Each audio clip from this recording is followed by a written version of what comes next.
ഇപ്പോൾ ചില സ്റ്റുഡൻസ് ഉണ്ട്, ഇവരുടെ മെയിൻ പ്രോബ്ലം എന്താ വെച്ച് കഴിഞ്ഞാൽ ഇവർക്ക് പഠിക്കാനായിട്ടൊരു ഫോക്കസ് കിട്ടുന്നുണ്ടാവില്ല, ടോട്ടലി ഡിസ്ട്രാക്റ്റഡ് ആണ്.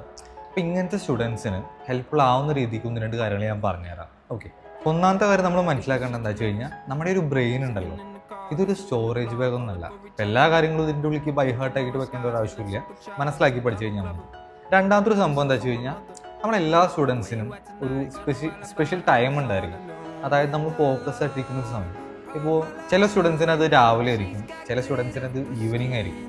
അപ്പോൾ അതൊന്നും നമ്മൾ മനസ്സിലാക്കിയിട്ട് വെക്കുക. ഓക്കെ, മനസ്സിലാക്കുന്നൊന്നുമില്ല, നമ്മൾ ശ്രദ്ധിച്ചു കഴിഞ്ഞാൽ നമുക്ക് മനസ്സിലാവും. എന്നിട്ട് ആ ടൈമിൽ മാക്സിമം നമ്മൾ പഠിക്കാനായിട്ട് നോക്കുക. ഓക്കെ, കാരണം നമ്മൾ ആ ടൈമിൽ ഫോക്കസ് ആയിട്ടിരിക്കുന്ന ടൈമാണ്.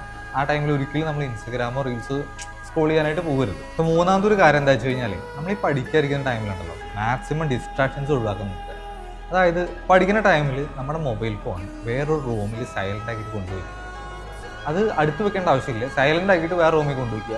അധികം നേരമൊന്നും വേണ്ട, ഒരു 25 മിനിറ്റ് ആ ടൈം ഫോക്കസ് ചെയ്താൽ ഇരുന്ന് പഠിക്കാൻ നോക്കുക. ഓക്കെ, നാലാമത്തെ കാര്യം എന്താ വെച്ച് കഴിഞ്ഞാൽ നമ്മൾ ഈ പഠിച്ച കാര്യങ്ങളുണ്ടല്ലോ ഇതൊക്കെ നമ്മളൊന്ന് ട്രാക്ക് ചെയ്ത് നോക്കുക. നമ്മൾ എന്തൊക്കെയാണ് പഠിച്ചെന്ന് നമ്മൾ റിവൈസ് ചെയ്ത് നോക്കുക. അപ്പോൾ നമ്മൾ ഈ പഠിച്ച കാര്യങ്ങൾ വേറെ ആൾക്ക് പഠിപ്പിച്ചു കൊടുക്കുന്ന പോലെ നമ്മളൊന്ന് ആക്ട് ചെയ്ത് നോക്കും, വേറെ ആൾക്ക് പറഞ്ഞു കൊടുത്ത് നോക്കി.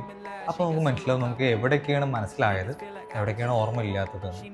അപ്പോൾ ഇങ്ങനെ അറിയുന്ന ടൈമിൽ നമ്മൾ ശരിക്കും ബൈ ഹാർട്ട് ചെയ്യേണ്ട കാര്യമൊന്നുമില്ല, നമ്മൾ ആക്ച്വലി ഇത് മനസ്സിലാക്കിയിട്ടുണ്ടായിരിക്കും.